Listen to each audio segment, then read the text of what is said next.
por el modo en que muchos miembros de la Iglesia y de las comunidades religiosas cooperaron, también por medio de la indiferencia, en esos proyectos de destrucción cultural. Pido perdón humildemente por el mal que tantos cristianos cometieron contra los pueblos indígenas. ഒരുപക്ഷെ ലോകം മുഴുവൻ ഉറ്റുനോക്കിയിരുന്ന ഒരു നേതാവായിരുന്നു മാർപ്പാപ്പ. അദ്ദേഹത്തിന്റെ പല പ്രസ്താവനകളും ലോകം മുഴുവൻ എല്ലാ ലോകരാഷ്ട്രങ്ങളും ചർച്ച ചെയ്തതായിരുന്നു. 2017 അദ്ദേഹം പറഞ്ഞത് മതിലുകൾക്ക് പകരം സമൂഹങ്ങൾ തമ്മിലുള്ള പാലങ്ങൾ നിർമ്മിക്കണമെന്ന് അദ്ദേഹം പറഞ്ഞത്. അത് അത്രമേൽ ചർച്ച ചെയ്യപ്പെട്ട ഒരു പ്രസ്താവനയായിരുന്നു. എന്നും അമേരിക്കൻ പ്രസിഡന്റായി ഡൊണാൾഡ് ട്രംപ് വന്നതിന് ശേഷം അദ്ദേഹത്തിന്റെ പ്രസ്താവനകൾ പ്രത്യേകിച്ച് ലോകരാജ്യങ്ങൾ ചർച്ച ചെയ്തിരുന്നു. അനധികൃത കുടിയേറ്റക്കാരോട് ഡൊണാൾഡ് ട്രംപ് സ്വീകരിച്ച സമീപനം നമുക്കറിയാം.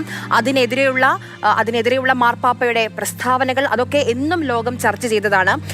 അതോടൊപ്പം അദ്ദേഹത്തിന്റെ കാലഘട്ടത്തിലാണ് വത്തിക്കാന്റെ നഗരസഭാ ഭരണത്തിന് ആദ്യമായി ഒരു വനിത എത്തുന്നത്, റഫേല പെട്രീന.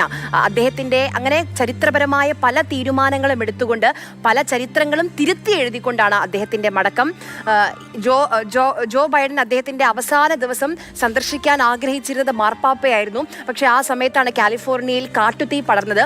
അതുകൊണ്ട് ആ സമയത്ത് അദ്ദേഹത്തിന് വിമാനത്തിൽ യാത്ര ചെയ്യാൻ കഴിഞ്ഞിരുന്നില്ല. അതുകൊണ്ട് ജോ ബൈഡൻ ഫോണിൽ കൂടിയാണ് മാർപ്പാപ്പയെ വിളിച്ച് പ്രസിഡൻഷ്യൽ മെഡൽ ഓഫ് ഫ്രീഡം മാർപ്പാപ്പയ്ക്ക് നൽകി ആദരിച്ചിരുന്നത്. നല്ല ഇടയൻ വിടവാങ്ങുകയാണ്. അതോടൊപ്പം തന്നെ പറയേണ്ട ഒരു കാര്യമുണ്ട്. അദ്ദേഹത്തിന്റെ പല പ്രസ്താവനകളും ചർച്ച ചെയ്തു, അദ്ദേഹത്തിന്റെ പല പരാമർശങ്ങളും ചർച്ചയായി, അദ്ദേഹത്തിന്റെ പല സന്ദേശങ്ങളും ചർച്ചയായി എന്ന് പറയുമ്പോൾ ജീവിതമാണ് ഏറ്റവും വിലപ്പെട്ട സമ്മാനം എന്ന് വിശ്വസിച്ചിരുന്ന ഒരു വ്യക്തിയാണ്.